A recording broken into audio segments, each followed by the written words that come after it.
Sveiki, mylėjai dvyniai. Jūs tas ženklas, kuris viską žino ir net nežinau, ką aš jums naujo galiu pasakyti. Jūs puikiai žinote, kad esate oro ženklas ir pirmasis oro ženklas zodiako rate. Bet ar jūs žinote, kad jūs esate ir vienas iš pačių magiškiausių zodiako ženklų? Ko gero ne. Kaip tai išeina? Iš kur tokia išvada? Ogi viskas labai paprasta. Yra taip vadinama ruletės taisyklė, kuri padeda suvokti ženklo esmę.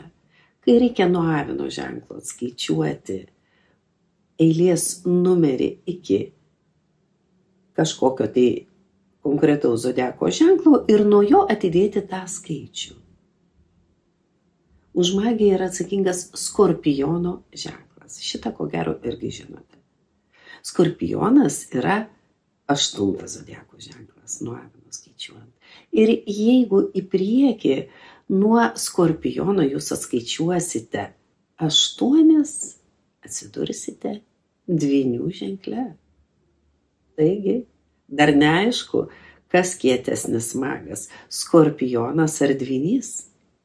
Juolab, kad Dvynio ženklo numerologinis kodas yra 13. Labai įdomu, kad Jungtinėse Amerikos valstijose, kurios pagal etnosą siejamos su Dvynių ženklu, būtent labiausiai ir bijoma skaičiaus 13. Netgi dažnas atvejis, kad viešbučiuose nėra 13 aukšto. Bent jau dvyniam patarčiau, skaičiaus 13 tikrai nesibijokite. Šis skaičius jums yra laimingas. Na, o jūsų planetos šeimininko Merkurijaus numerologinis kodas koks? Vienetą sudedame su 3 ir kas išeina 4. Tai ketvertukas. Tad jūsų laimingiausi skaičiai yra 13, 4. Galbūt mes galėtume pasidžiaugti ir Prozerpina, kuri egzaltuoja Dvynių ženkle. Prozerpinos numerologinis kodas yra 11. Prozerpina atsakinga už smulkmenas detalės ir tai suteikia sugebėjimą dvyniam pastebėti net menkiausią smulkmeną ir padaryti išvadą. Dvyniai labai protingi. Tai vienas iš pačių intelektualiausių zodiako ženklų. Vienas iš labiausiai informuotų zodiako ženklų. Ir šio ženklo žmonės bene labiausiai išsilavinę zodiake. Ir štai Prozerpina. Jinai apdovanoja analitiniu mąstymu.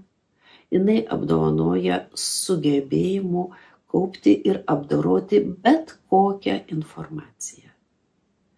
Dvyniai gali būti geri tyrėjai, mokslininkai. Aišku, jeigu jiems pakaks kantrybės. Tad 11 dar vienas laimingas skaičius. Na, o jeigu kalbama apie mistiką, apie tai, kad tai vienas pačių mistiškiausių zodiako ženklų, tai tada reikėtų prisiminti ir ezoterinės planetas. Kas yra ezoterinis Dvynių šeimininkas? O tai jau Mėnulis. Ir jo numerologinis kodas jau yra 2. Mėnulis siela, pasąmonė.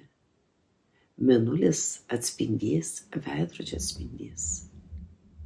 Ir ko Dvynys ieško visą savo gyvenimą? Ko jis siekia? Kas jį nuramina? Ieško brolio Dvynio, savo atspindžio. Ir jeigu Dvynys susitinka jau tokį draugą, ši draugystė yra visam gyvenime, dėl ko Dvynys gali ir pasiaukoti.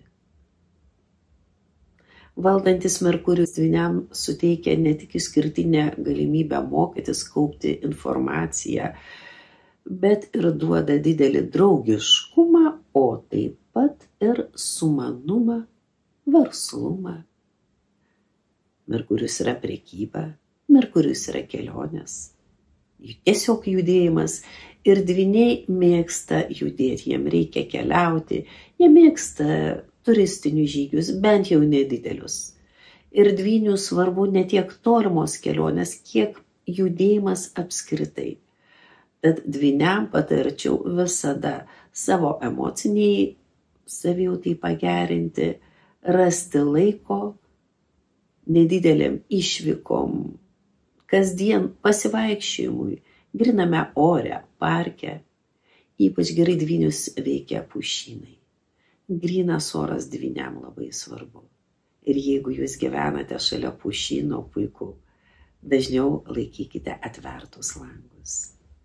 Dvyniam puiku lengvoji atletika. Bėgiokite. Žaiskite tenisą, badmintoną. Žaiskite su kamuoliu, krepšinis, tinklinis. Tai vis puikiausios sporto šakos dvyniam. O ko reikėtų dvyniam? Pasisaugoti, pasimokyti. Dvyniuose kritusi planeta yra Chironas. Tai yra diplomatiškumas. Taip jūs esate labai draugiški. Taip jūs atsakingi už bendravimą. Kalba, raštyje, visa tai yra dvyniai, bet dvyniam kartais pritrūksta diplomatiškumo. Mokėkite išgirsti kitą, suprasti, ką nori jūsų draugas pasakyti, įvertinti jį. Ir ne visada būkite užtikrinti, kad būtent jūs esate teisus. Ieškokite kompromisu. Na ir saugokite raktus. Ką jau ką, bet dvyniai sugeba juos pastoviai pamesti. Dvyniam apskritai būtų tobulos durys, be užraktų, galbūt kokios nors automatiškai atsirakinančios. Kitaip kalbant, dvyniui ideali situacija, jei raktų nebūtų apskritai. Na, o dvynių ženkle išvaryta planeta yra Jupiteris. Ir ką tai reikštų? Kad jeigu dvyniui pristigtų pagarbos su kažkuo bendraujant, sugebėjimo įvertinti kito žmogaus išmintį, pamokymus, jis gali nukentėti. Kartais reikia mokėti ir sutikti, kad kažkas kitas irgi gali pasakyti kažką protingo.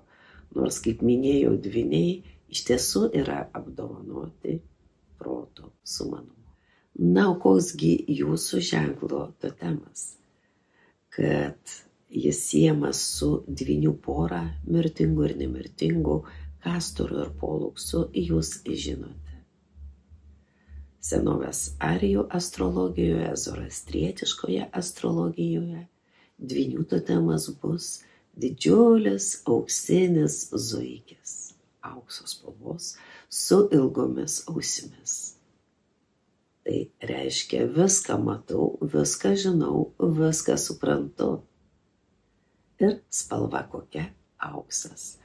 Auksas, geltona spalva. Tai viena svarbiausių dvynio ženklo spalvų. Tad patarčiau namų interjere savo prangoje įveskite auksinę spalvą, ar tai būtų auksinė ochra ar gelsva spalva.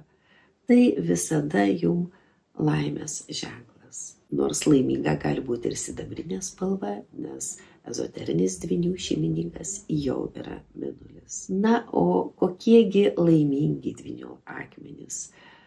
Kokius akmenys verta nešioti dvyniam? Be abejonės, pirmoje vietoje tai yra kalnų krištolas. Akmuo susijęs su bendravimu, su informacijos pasisavinimu. Taip pat palankus visi kvarcai. Moterim galėčiau patarti rausvą kvarcą. Na, o informacijos pasisavinimui, geram mokymuisi itin tinkamas būtų rodonitas. Na ir stenkitės papuošalus, amuletus nešioti ant rankų. Juk dvynių svarbiausias organas yra rankos pirštai. Visas savo apsaugas vertėtų dėvėti ant riešų, ant pirštų. Ir be abejo galėčiau priminti apie pirštų masažą. Ką jau ką, bet rankas dvyniam vertėtų treniruoti. Ir ko gero pasimokyti jogos mudrų. Bent jau jogos mudros jūsų ženklo žmonėm gali būti itin veiksmingos. Taigi, mielieji dvyniai, sveikinu jūs su artėjančiu gimtadieniu.